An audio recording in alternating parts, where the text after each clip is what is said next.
Yang terhormat Bapak Wali Kota Ferry Cahyadi serta jajaran staf pemerintah Kota Surabaya. Di sini saya Kak Putri dari Karang Taruna dan juga seperti yang Pak Hel paparkan juga dari pendamping dari masyarakat. Mungkin tadi kawan-kawan sudah menjelaskan terkait dampak lingkungan, dampak ekonomi, tapi mungkin saya di sini juga ingin meng-highlight terkait dampak sosial yang mungkin terjadi ketika PSN ini dilanggengkan, di mana mengutip data dari Yayasan Lembaga Bantuan Hukum Indonesia, sebuah lembaga bantuan hukum yang berpusat di Jakarta, mereka sudah mendampingi 106 konflik agraria dan proyek strategis nasional, di mana biasanya dari proyek strategis nasional yang ditetapkan oleh pemerintah pusat ini kemudian akan menimbulkan terjadinya kekerasan, intimidasi, bahkan kriminalisasi terhadap masyarakat yang melakukan penolakan. Itu juga yang kemudian menjadi concern kami bersama. Karena kenapa begitu? Karena biasanya dengan adanya penetapan proyek strategis nasional ini tentunya akan ada penggunaan kekuatan berlebihan yang akan dilakukan oleh aparat keamanan untuk bisa melancarkan proyek pembangunan ini. Nah, itu juga yang kami khawatirkan. Bagaimana nanti dengan teman-teman nelayan, petani tambak yang tadi sudah menyatakan penolakan karena ingin melindungi ruang hidup serta lingkungan mereka untuk tetap lestari, itu nanti akan berkonflik begitu dengan aparat dan pihak lainnya yang bertugas untuk menjaga keamanan. Nah, itu juga yang sangat tidak kami inginkan, karena bagaimanapun mereka adalah warga kota Surabaya yang seharusnya pemerintah kota juga memiliki tanggung jawab untuk melindungi hak asasi manusia mereka.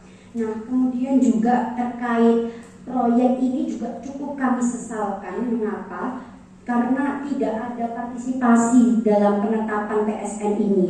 Yang kami dengar, PSN ini kemudian diusulkan oleh pihak swasta, yaitu PT Granting, dan secara sepihak ditetapkan melalui Peraturan Menteri Koordinator Perekonomian. Suara-suara dari nelayan, dari petani tambak ini tidak pernah dijadikan pertimbangan, sehingga kemudian di sini mereka hadir untuk menyatakan penolakan, yang mana seharusnya ini dapat ditampung sebelumnya, sebelum proyek ini ditetapkan begitu.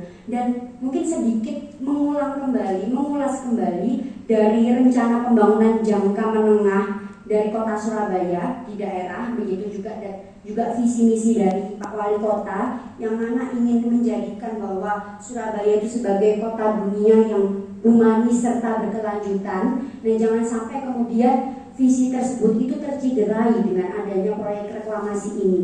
Yang tadi juga kawan-kawan jelaskan, pastinya ini tidak akan menjadikan suatu proyek pembangunan yang berkelanjutan. Tadi ada dampak lingkungan yang sedemikian besar yang akan mencederai lingkungan pesisir timur kota Surabaya, dan juga bagaimana nanti ini akan bisa menjadi proyek pembangunan yang humanis ketika kita melihat pola-pola proyek strategis nasional di Indonesia. Ada 35 kasus, itu pasti akan berdampak intimidasi, kekerasan, dan kriminalisasi bagi kawan-kawan yang menolak proyek yang merampas ruang hidup itu.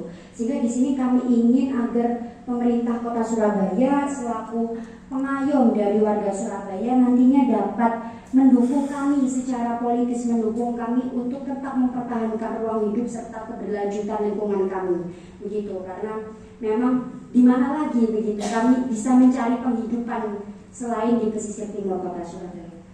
Terima kasih.